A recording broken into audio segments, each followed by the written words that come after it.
వరద బాధితుల కోసం వైఎస్ఆర్సీపీ తరపున మాజీ ముఖ్యమంత్రి వైఎస్ జగన్ కోటి రూపాయల సాయం ప్రకటించారు. మంగళవారం తాడేపల్లెలోని వైఎస్ఆర్సీపీ కేంద్ర కార్యాలయంలో పార్టీ సీనియర్ నాయకులు, ఎన్టీఆర్ జిల్లా నేతలతో వైఎస్ జగన్ సమావేశమయ్యారు. కృష్ణానదికి భారీ వరదలతో విజయవాడలో తలెత్తిన పరిస్థితిపై ఆయన నాయకులతో సమీక్షించారు. మాజీ సీఎం జగన్ మాట్లాడుతూ, వరద ప్రభావిత ప్రాంతంలో పర్యటించినప్పుడు బాధితులు పడుతున్న కష్టాలను స్వయంగా చూశానని చెప్పారు. వారిని ఆదుకోవడంలో ప్రభుత్వం దారుణంగా విఫలమైంది. కూటమి ప్రభుత్వ ఘోర తప్పిదం వల్లే ఈ విపత్తు చోటు చేసుకుందని, ఆయన తమపై నింద మోపే ప్రయత్నం చేస్తున్నారని చెప్పారు. వరద బాధితులకు అండగా ఉండేందుకు వైఎస్ఆర్సీపీ తరపున ఉడతా భక్తిగా కోటి రూపాయల సాయం ప్రకటిస్తున్నట్టు వెల్లడించారు. హిందీలో సింగం సిరీస్ చిత్రాలు విశేష ఆదరణ పొందాయి. బాలీవుడ్ అగ్ర కథానాయకుడు అజయ్ దేవగన్ మాస్ మసాలా యాక్షన్ చిత్రాలకు పెట్టిందే పేరైన దర్శకుడు రోహిత్ శెట్టి కలయికలో ఈ చిత్రాలు రూపొందాయి. ఈ సిరీస్ లో భాగంగా తెరకెక్కుతున్న మరో చిత్రమే సింగం అగైన్. దీపావళి సందర్భంగా ప్రేక్షకుల ముందుకు రానున్నది. ఇందులో ప్రభాస్ అతిథి పాత్రలో సందడి చేయనున్నట్టు తెలుస్తుంది. రోహిత్ శెట్టి మంగళవారం విడుదల చేసిన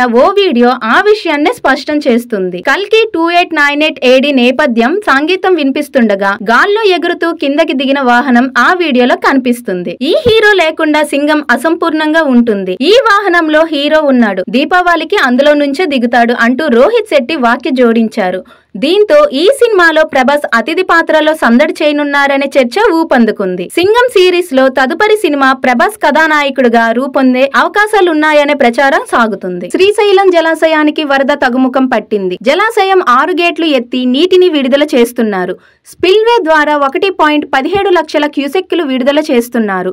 ఎగువ ప్రాంతాల నుంచి శ్రీశైలానికి 99,615 క్యూసెక్కుల ప్రవాహం వచ్చి చేరుతుంది. జలాశయం గరిష్ట నీటి మట్టం 885 అడుగులు కాగా ప్రస్తుతం 883.50 అడుగులుగా నమోదైంది. ప్రాజెక్టు గరిష్ట నీటి నిల్వ సామర్థ్యం 215.80 టీఎంసీలు కాగా ప్రస్తుతం 208.7 టీఎంసీలు ఉంది. ఇక్కడి కుడి ఎడమ జల విద్యుత్ కేంద్రాలలో ముమ్మరంగా విద్యుత్ ఉత్పత్తి చేస్తున్నారు. విద్యుత్ ఉత్పత్తి చేసి 63,953 క్యూసెక్కులు సాగర్ కు విడుదల చేస్తున్నారు. తెలుగు రాష్ట్రాల్లో వరద బాధితుల సహాయార్థం చిరంజీవి భారీ విరాళం ఇచ్చారు.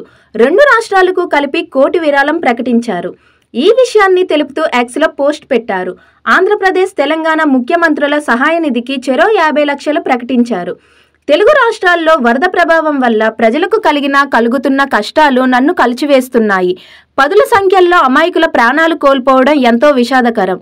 తెలుగు రాష్ట్రాల ముఖ్యమంత్రుల నాయకత్వంలో 2 ప్రభుత్వాలు సాయశక్తుల పరిస్థితిని మెరుగుపరచడానికి కృషి చేస్తున్నాయి. మనమందరం ఏదో విధంగా సహాయక చర్యల్లో పాలు పంచుకోవాల్సిన అవసరం ఉంది. ఈ ప్రక్రియలో భాగంగా 2 రాష్ట్రాల్లోని ప్రజలు ఉపశమనానికి తోడ్పాటుగా నా వంతు కోటి రూపాయలు విరాళంగా ప్రకటిస్తున్నాను. ఈ విపత్కర పరిస్థితులు తొందరగా తొలగిపోవాలని, ప్రజలంతా సురక్షితంగా ఉండాలని భగవంతుణ్ణి ప్రార్థిస్తున్నానని పేర్కొన్నారు చిరంజీవి. గత ప్రభుత్వ నిర్లక్ష్యమే ప్రస్తుత సమస్యలకు కారణమని ఉప ముఖ్యమంత్రి పవన్ కళ్యాణ్ మండిపడ్డారు. బుడమేరు కాలువల నిర్వహణను పూర్తిగా విమర్శించడం వల్లే విజయవాడను వరద ముంచెత్తిందన్నారు.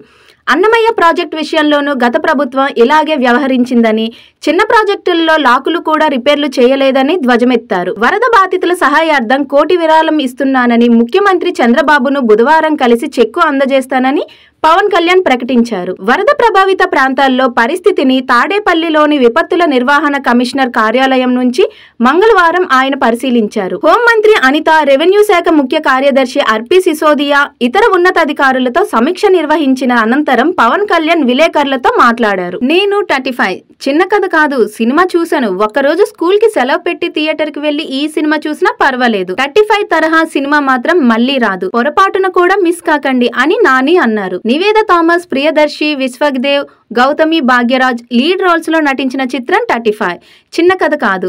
నందకిషోర్ ఈమని దర్శకత్వంలో రానా దగ్గుపటి, సృజన్ యారబోలు, సిద్ధార్థ రాలపల్లి నిర్మించిన ఈ చిత్రం సెప్టెంబర్ 6న రిలీజ్ కానుంది. ఈ చిత్రం ప్రీ రిలీజ్ ఈవెంట్ కు అతిథిగా హాజరైన నాని మాట్లాడుతూ, నేను కొత్త ప్రతిభను ప్రోత్సహిస్తానని అంటున్నారు. చెప్పాలంటే రానా ముందు నేను నథింగ్. ఏ రంగంలో ఉన్న ప్రతిభావంతులైన రానా ప్రోత్సహిస్తారు. ఇండస్ట్రీలో నాకు ఉన్న ఓ మంచి ఫ్రెండ్ రానా. యాక్టర్స్ నుంచి మంచి పెర్ఫార్మెన్స్ ను రాబట్టుకుంటాడు దర్శకుడు నందకిషోర్ అని అన్నారు. కష్టాల్లో ఉన్న వారికి చేయూతనందించడంలో సినీతారులు ఎప్పుడూ ముందుంటారు. ఈ నేపథ్యంలోనే తెలుగు రాష్ట్రాల్లో వరద బాధితుల సహాయార్థం ఒక్కొక్కరిగా విరాళాలు ప్రకటిస్తున్నారు. తాజాగా నటుడు ప్రభాస్ 2 కోట్లు విరాళంగా అందించినట్లు టీం తెలిపింది. ఆంధ్రప్రదేశ్, తెలంగాణ ముఖ్యమంత్రుల సహాయ నిధికి చెరో కోటి ఇవ్వనున్నట్లు పేర్కొంది. మరోవైపు నటుడు అల్లు అర్జున్ సైతం విరాళం ప్రకటించారు. 2 రాష్ట్రాలకు కలిపి కోటి విరాళంగా ఇస్తున్నట్లు ఆయన తెలియజేశారు. ఈ మేరకు ట్విట్టర్లో పోస్ట్ పెట్టారు. ఈ విపత్కర పరిస్థితులు తొందరగా తొలగిపోవాలని, ప్రజలంతా సురక్షితంగా ఉండాలని తాను భగవంతుణ్ణి ప్రార్థిస్తున్నానని తెలిపారు. భారీ వర్షాలు, వరదలతో రైల్వే ట్రాక్ దెబ్బతినడంతో విజయవాడ, హైదరాబాద్ మధ్య రైళ్ల రాకపోకలు నిలిచిపోయిన విషయం తెలిసిందే. తాజాగా ఈ మార్గంలో రైలు సర్వీసులను పునరుద్ధరించారు. మహబూబాబాద్ జిల్లా కేసముద్రం సమీపం వద్ద ట్రాక్ మరమ్మతులు పూర్తి కావడంతో రైల్వే సర్వీసులు ప్రారంభమయ్యాయి.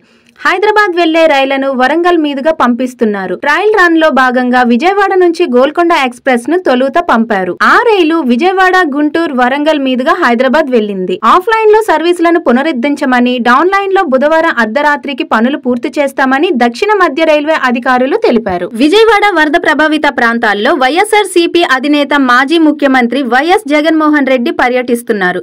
బుధవారం మధ్యాహ్నం ఓల్డ్ ఆర్ఆర్ పేటకు వెళ్లిన ఆయన బాధితుల సమస్యలు అడిగి తెలుసుకుంటున్నారు. ఇంతకు ముందు సింగ్నగర్ లోను ఆయన బాధితుల్ని పరామర్శించిన సంగతి తెలిసిందే. వరద ప్రభావిత ప్రాంతాల్లో బాధితులను ఆదుకోవడంలో చంద్రబాబు ప్రభుత్వం దారుణంగా విఫలమైంది చూస్తున్నాం. ఈ క్రమంలో వరద బాధితుల సహాయార్థం వైఎస్ఆర్సీపీ తరపున వైఎస్ జగన్ కోటి రూపాయల సాయం ప్రకటించారు. కూటమి ప్రభుత్వ ఘోర తప్పిదం వల్లే ఈ విపత్తు చోటు చేసుకుందని, అయినా నింద గత ప్రభుత్వంపై మోపే ప్రయత్నం చేస్తున్నారని జగన్ వ్యాఖ్యానించారు.